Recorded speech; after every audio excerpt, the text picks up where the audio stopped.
ఢిల్లీ వేదికగా ఎంఐతో జరిగిన high scoring గేమ్లో డీసీ టీం ఒక థ్రిల్లింగ్ విక్టరీ కొట్టారు.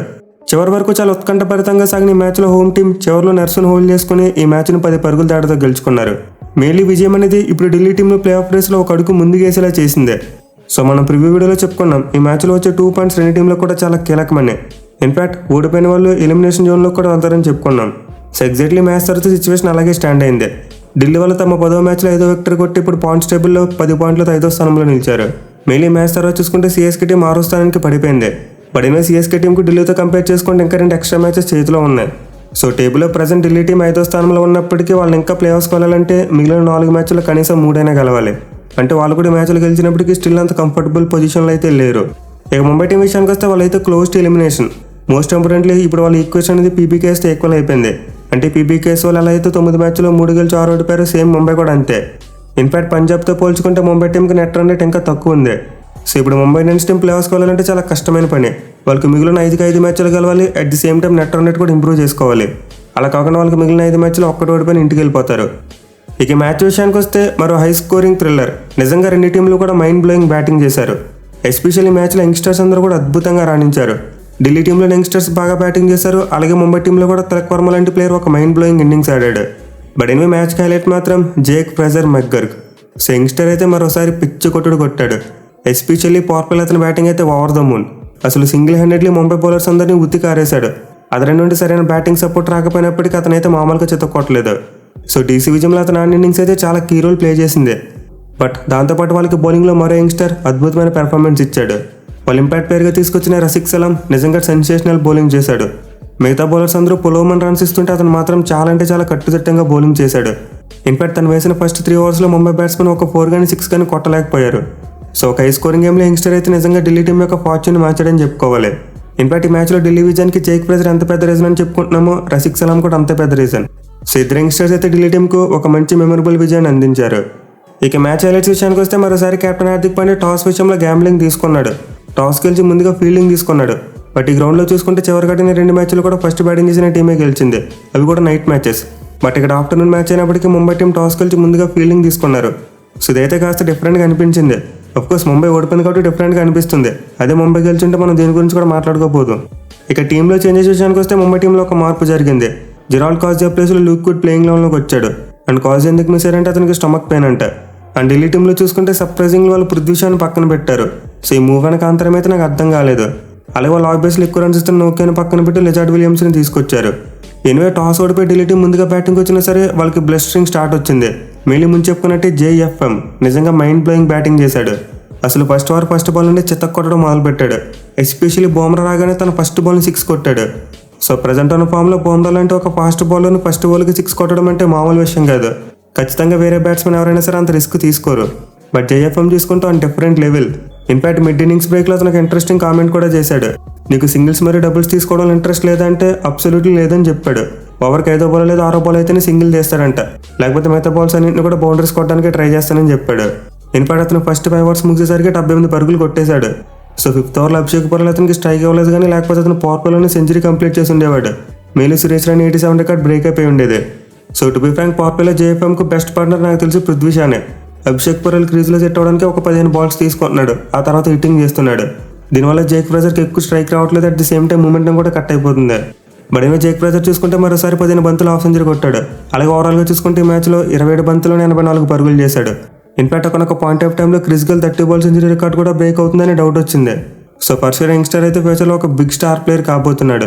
మేలీ అతని బ్యాటింగ్ చూడండి, ఎలాంటి హడావుడి లేదు. సింపుల్గా నుంచి 6లు 4లు కొడుతున్నాడు. మేలీ ఆర్కర్ లెంత్ బాల్స్ కూడా అండర్ ది బాల్ వచ్చి కొడుతున్నాడు. ఇన్ఫాక్ట్ వెనక్కి జరుగుతూ బ్యాక్ ఫుట్ మీద కవర్స్ పైన ఒక 4 కొట్టాడు. అదైతే ఈ మ్యాచ్కే హైలైట్.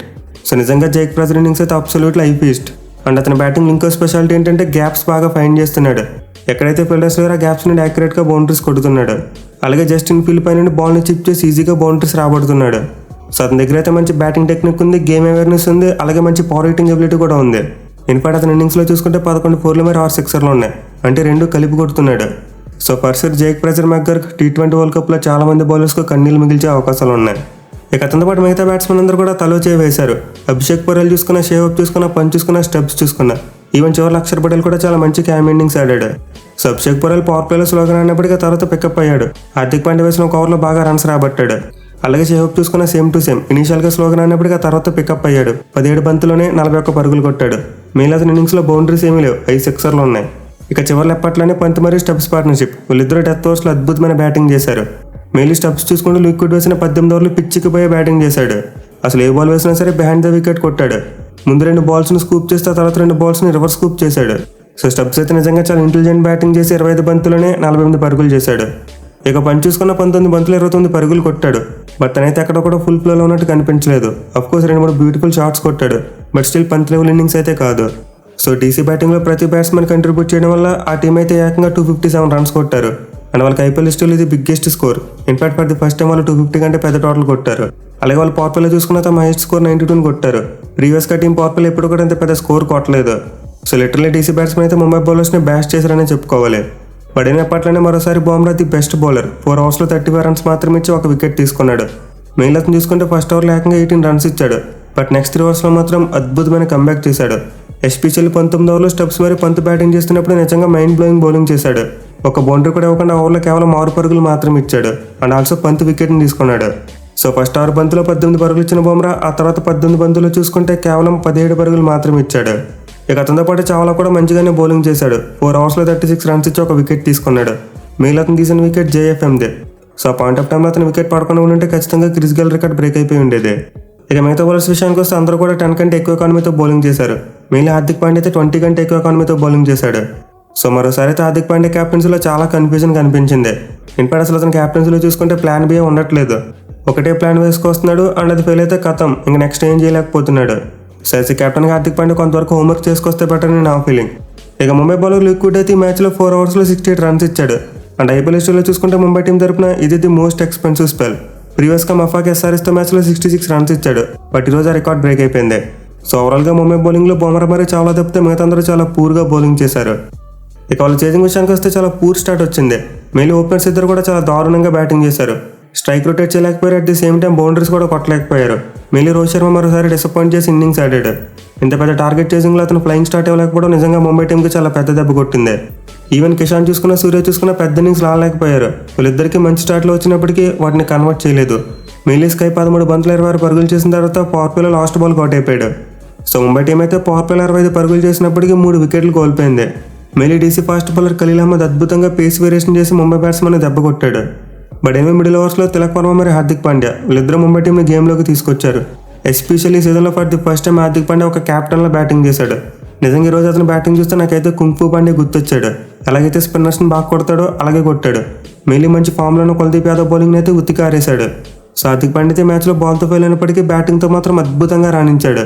కేవలం 24 బంతుల్లోనే 46 పరుగులు చేశాడు. అండ్ దాని తోడు తిలక్ వర్మ కూడా మరోసారి బ్రిలియంట్ బ్యాటింగ్. తన టీం కష్టాలు ఉన్నప్పుడు క్రీజ్లోకి వచ్చి చాలా సెన్సిబుల్గా బ్యాటింగ్ చేశాడు. మెయిన్లీ హార్దిక్ పాండ్యా కొడుతున్నప్పుడు అతనికి సపోర్ట్ ఇచ్చాడు. అలాగే చివరిలో టీమ్ డేవిడ్ కొడుతున్నప్పుడు అతను కూడా సపోర్ట్ ఇచ్చాడు. అండ్ ఈ మధ్యలో చూసుకుంటే అతను కూడా కొన్ని ఓవర్స్లో చాలా మంచి పవర్ రేటింగ్ చేశాడు. సో ఇనీషియల్గా ముంబై టీం 3 వికెట్లు కోల్పోయినప్పటికీ వాళ్ళైతే చేసిన ఎక్కడ వదిలిపెట్టలేదు. మెయిన్లీ చివరిలో చూసుకుంటే మ్యాచ్ చాలా ఇంట్రెస్టింగ్గా మారిపోయింది. ఎస్పెషల్లీ 18 ఓవర్లో టీమ్ డేవిడ్ ముఖేష్ కుమార్ బౌలింగ్లో 2 సిక్స్లు మరియు 1 4 కొట్టాడు. దీంతో ఒక్కసారి ఈక్వేషన్ ముంబై కంట్రోల్లోకి వచ్చినట్టు కనిపించింది. అయితే ఈ టైంలో ఢిల్లీ కెప్టెన్ రిషబ్ పంత్ చేసిన ఒక మూవ్ బాగా వర్కౌట్ అయింది. అదేంటంటే అతను స్టంప్స్ దగ్గరికి వచ్చి కీపింగ్ చేశాడు.